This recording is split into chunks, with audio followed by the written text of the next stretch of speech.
তো hello guys, সেদিন ছিল আমাদের টিউশনে পিকনিক, সেই জন্য আমি সকালবেলা উঠে পড়ি।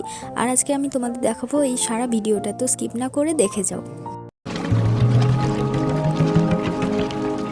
সো গাইস, আমরা দেরি না করে সকাল সকাল পৌঁছে যাই পিকনিক স্পটে। তারপর সবাই যে যার কাজ করতে লাগে, টুকটাক সাহায্য করতে লাগে।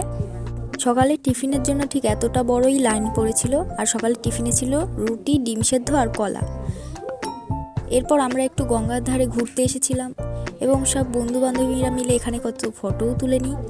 এরপর আমরা পাশে একটা পার্ক দেখে সেখানেও আনন্দ করার জন্য ঝাঁপিয়ে পড়ি এবং সেখানেও সবাই অনেক মজা করেছিলাম। এরপর স্যারের কথায় আমরা একটা গ্রুপ ফটো তোলার জন্য সবাই এরকমভাবে দাঁড়িয়ে পড়ি এবং স্যার আমাদের সাথে গ্রুপ ফটো তোলেন। তারপর শুরু হয় খেলাধুলোর পার্ট। মেয়েরা যে কবাডি খেলছিল তারা সত্যিই খুব সাবধানের সাথে খেলেছিল এবং সত্যিই খুব মজা হয়েছিল এবং এভাবে তারা আউট করেছিল যে ভীষণই মজা হয়েছিল। এখানে অনেকেই যোগদান করেছিল এবং আমাদের দুটো টিম ছিল, একটা টিম ছিল ফুচকা খাবোই, একটা টিম ছিল খেয়ে দেখা। তো এখানে অনেকেই আউট হয়ে গেছিলো এবং শেষ পর্যন্ত খেলা চলেছিল। এরপর খেলার মধ্যে দিয়ে শুরু হয়ে যায় আমাদের ফুচকা স্টল এবং সবাই ফুচকা খেতে শুরু করে। এরপর খেয়ে দেখা টিম জিতে তাদেরকে স্যার গিফট দেয়। যারা খেলছিল তাদের জেতার জন্য তাদের আরও 10টা ফুচকার অফার দেওয়া হয়।